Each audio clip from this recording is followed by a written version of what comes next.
Hey, what's up? This is Ricardo at Parts People, and in this video, we'll outline the steps for completing a part replacement on your Dell PC. Visit our website and use this coupon for a 5% off discount.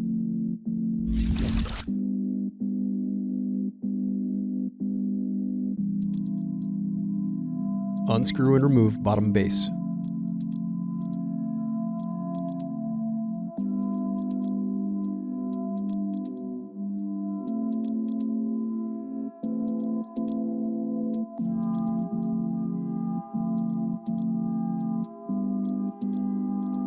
Now unscrew and disconnect battery.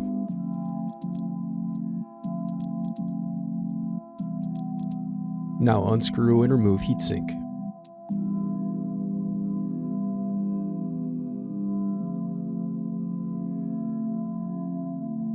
Thanks for watching. Don't forget to like and subscribe if you enjoyed this video.